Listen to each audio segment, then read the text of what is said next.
নমস্কার, আপনারা দেখছেন কলকাতা টিভি আর আমি আপনাদের সঙ্গে নিমাই পান্ডা। ডাক্তারবাবু কী বলছেন এই অনুষ্ঠানে আপনাদের স্বাগত। আজকে যে বিষয় নিয়ে আমরা আলোচনা করব তা হলো অবস্ট্রাকটিভ স্লিপ অ্যাপনিয়া। আলোচনার জন্য আমরা পেয়েছি বিশিষ্ট মনোরোগ এবং ঘুম বিশেষজ্ঞ চিকিৎসক সৌরভ দাসকে। আপনাকে স্বাগত কলকাতা টিভিতে। অবস্ট্রাকটিভ স্লিপ অ্যাপনিয়া এটা কী, কেন হয়? অবস্ট্রাকটিভ স্লিপ অ্যাপনিয়া আমি আপনার দিকে তাকিয়ে বলছি, একটা রোগ বেসিক্যালি যেটাতে আমরা খুব সহজ ভাষায় বলতে গেলে পরে আমরা যখন রাত্রিবেলা ঘুমানোর সময় নিঃশ্বাস নিচ্ছি, নিঃশ্বাসের সেই হাওয়াটা আমাদের লাংস অবধি পৌঁছচ্ছে না, যার ফলে শরীরের মধ্যে অক্সিজেন ড্রপ করছে। কারণ আমরা যে নিঃশ্বাস রুম এয়ারটাকে যে শ্বাসের মধ্যে দিয়ে নিই, তার মধ্যে অক্সিজেন থাকে, সেটা আমাদের লাংসে পৌঁছয়। লাংস থেকে সেই অক্সিজেনটাকে অ্যাবজর্ব করা হয় এবং সারা শরীরে রক্তের মাধ্যমে ব্রেন, হার্ট, লাং, কিডনি সব জায়গায় পৌঁছে দেওয়া হয়।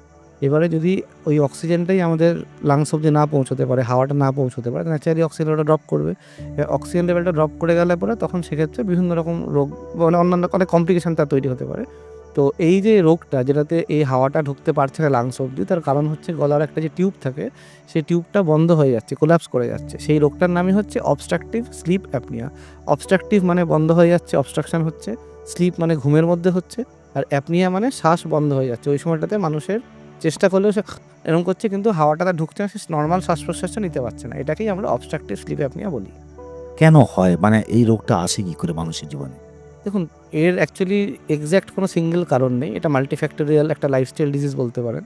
সবথেকে প্রধান কারণ হচ্ছে ওজন। যদি অনেক বেশি কারোর ওজন হয়ে যায় বা হঠাৎ করে সাডেন ওজন বাড়ে, তখন সেক্ষেত্রে আমাদের গলার যে টিউবটা থাকে, শ্বাস যেখান থেকে ফ্যারিংস বলি আমরা, সেই টিউবে প্রচুর মেদ জমে, ফ্যাট জমে, এবং সেই ফ্যাট জমার জন্য টিউবের প্যাসেজটা ছোট হয়ে যায়। এবার যখন আমরা জেগে থাকি, তখন আমাদের একটা ওয়েকফুলনেস ড্রাইভ বলে জিনিস থাকে, যেটা আমাদেরকে ওই টিউবটা খুলে রাখতে সাহায্য করে। ঘুমিয়ে পড়লে অটোমেটিক্যালি ওয়েকফুলনেস ড্রাইভটা থাকে না, বন্ধ হয়ে যায়। তার ফলে ওই টিউবটাও আস্তে আস্তে কোলাপস করে যায়। এবং ওই ফ্যাট জমা ছাড়া ধরুন ওই মাসেলের যদি টোন কমে যায়, বিশেষ করে আমরা বয়স্ক লোকেদের ক্ষেত্রে দেখি, তাদের কিন্তু অতটা ফ্যাট থাকে না। তাদের যেটা হয় সেটা হচ্ছে যে মাসেলের টোনটা খুব দুর্বল হয়ে যাওয়ার জন্য মাসেলটা রিল্যাক্সড হয়ে যায়। রিল্যাক্সড হয়ে গেলে টিউবটা আস্তে আস্তে বন্ধ হয়ে যায়, হাওয়া ঢুকতে পারে না। এছাড়া বেশ কিছু জেনেটিক বা নিউরো ডেভেলপমেন্টাল কারণ থাকে, যেমন ধরুন ডাউন সিনড্রোম, আপনি হয়তো শুনে থাকবেন, অনেক বাচ্চাদের জন্ম থেকেই হয়। সেই ডাউন সিনড্রোম বাচ্চাদের এই রোগটা বেশি হতে পারে।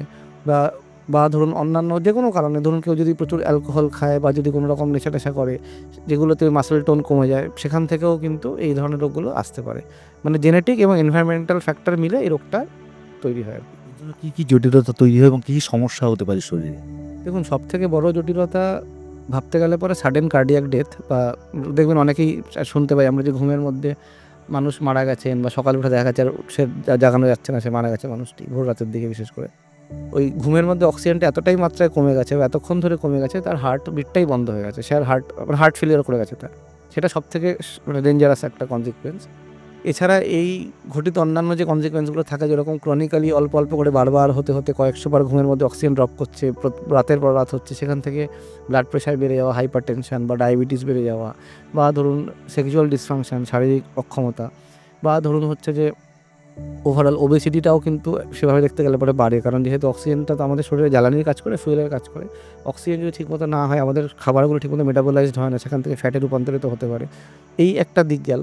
এছাড়া মানে বেসিক্যালি কার্ডিও মেটাবলিক যে সাইড এফেক্ট, সেটা আপনাকে বললাম। এছাড়া আরেকটা দিক হচ্ছে যে অ্যাক্সিডেন্টস। যেহেতু ওই ঘুমের মধ্যে ঠিক মতন মানে অক্সিজেনটা আসছে না, ঘুমটা বারবার ছোটো ছোটো ভাবে ভেঙে যাচ্ছে, একটা রিফ্রেশিং স্লিপ হচ্ছে না, তার স্লিপটা ডিপ্রাইভড হয়ে যাচ্ছে।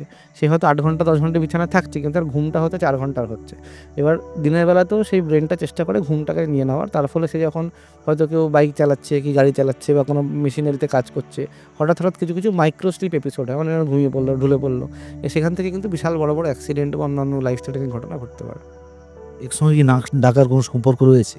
অবশ্যই নাক ডাকা এই রোগটার একটা খুব ইম্পর্ট্যান্ট একটা ল্যান্ডমার্ক বা একটা ইম্পর্ট্যান্ট সিমটম, কিন্তু এসেনশিয়াল সিমটম নয়। এরম মানে অর্থাৎ হচ্ছে যে যদি 100 জন নাক ডাকেন, তাদের মধ্যে 70 জনেরই কিন্তু এই অবস্ট্রাকটিভ স্লিপ অ্যাপনিয়া থাকার চান্স আছে।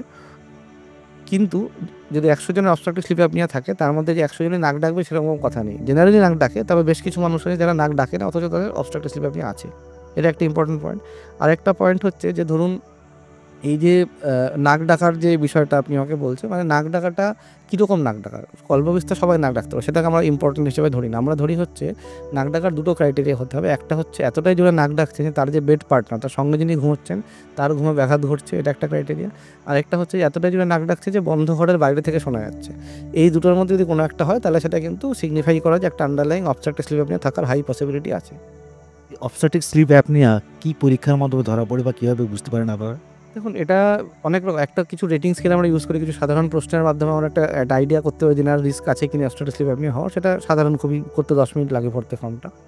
এছাড়া কিছু টেস্ট করি যেটাকে আমরা পলিসোমনোগ্রাফি বলি, সেটা 4 প্রকার হয়: লেভেল 1, লেভেল 2, লেভেল 3, লেভেল 4।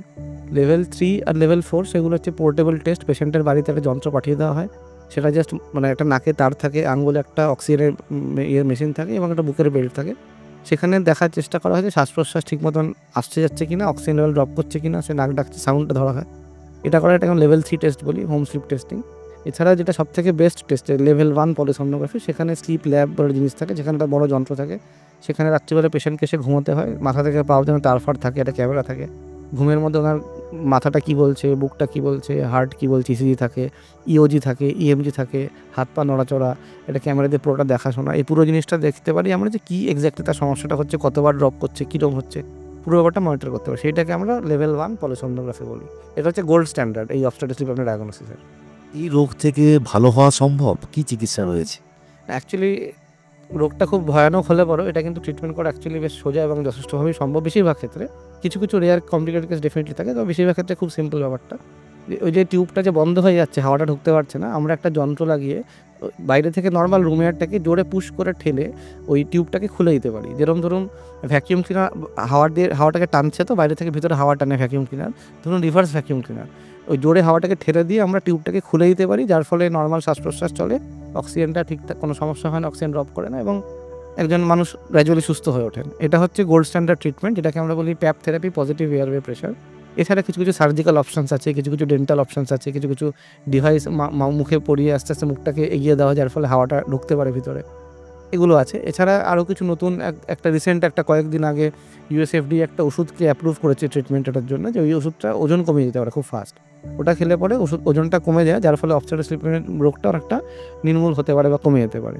এছাড়া কিছু পেসমেকার মতন ডিভাইস আছে, যেগুলো হচ্ছে যে অপারেশন করে বসাতে হয়। আমাদের যে জিভটা আছে না, জিভটাকে ওইটা ঠিকভাবে স্টিমুলেট করলে পরে জিভটা মানে ঘুমের সময় পিছন দিকে না পড়ে ঠিকঠাক থাকে, যার ফলে টিউবটা খুলে যায় এবং হাওয়া নেওয়া যেতে পারে। কিছু ওরকম ডিভাইস থেকে সেগুলো ইউজ করা হয় ক্ষেত্রে। তবে সেগুলো, এই ডিভাইসটা আমরা অতটা ওই পেসমেকার মার্কা জিনিসটা আমরা খুব একটা এখন ইউজ করি না, কিন্তু মানে ইন্ডিয়াতে এখনও জাস্ট এখন এক্সপেরিমেন্টের ব্যাপারে চলছে।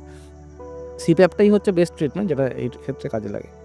অবস্ট্রাকটিভ স্লিপ অ্যাপনিয়াতে ভুগছেন এমন যারা রয়েছেন তারা ভালো থাকবেন কি করে, কি পরামর্শ আপনার? প্রথমত ওজন কমানোর চেষ্টা করতে হবে, এটা অ্যাক্টিভ লাইফস্টাইল মেনটেন করতে হবে, অ্যালকোহল বা অন্যান্য নেশার জিনিস পরিত্যাগ করতে হবে, ফ্যাট জাতীয় খাবার কম খেতে হবে এবং যদি ধরুন কিছু বিশেষ রকমের এক্সারসাইজ থাকে গলার বা কিছু অন্যান্য, সেইগুলো করলে পরেও অনেকটা উপশম হওয়া যেতে পারে। ধন্যবাদ আপনাকে। অবস্ট্রাকটিভ স্লিপ অ্যাপনিয়া নিয়ে আমাদের সঙ্গে মূল্যবান পরামর্শ শেয়ার করলেন চিকিৎসক সৌরভ দাস, তার জন্য ধন্যবাদ। এবং আপনাদের বলবো যে আপনারা এই পরামর্শগুলি যদি আপনাদের কাজে লাগে তাহলে আমরা অবশ্যই, আমাদেরও ভালো লাগবে। আপনারা ভালো থাকুন, সুস্থ থাকুন, দেখতে থাকুন কলকাতা টিভি।